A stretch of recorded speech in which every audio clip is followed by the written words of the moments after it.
Today, it has been reaffirmed throughout our session that we hold the July mandate in the highest regard and are committed to honoring its principles for our people. While many perspectives have been voiced, the consensus remains that the spirit of that mandate must guide us.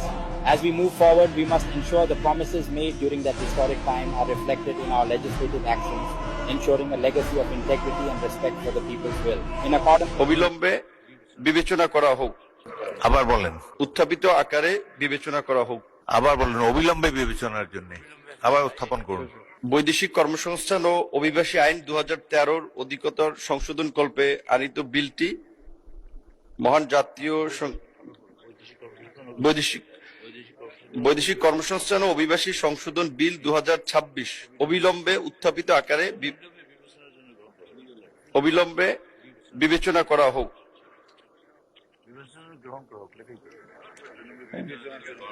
আবার বলেন আমি মোহাম্মদ রুহুল হক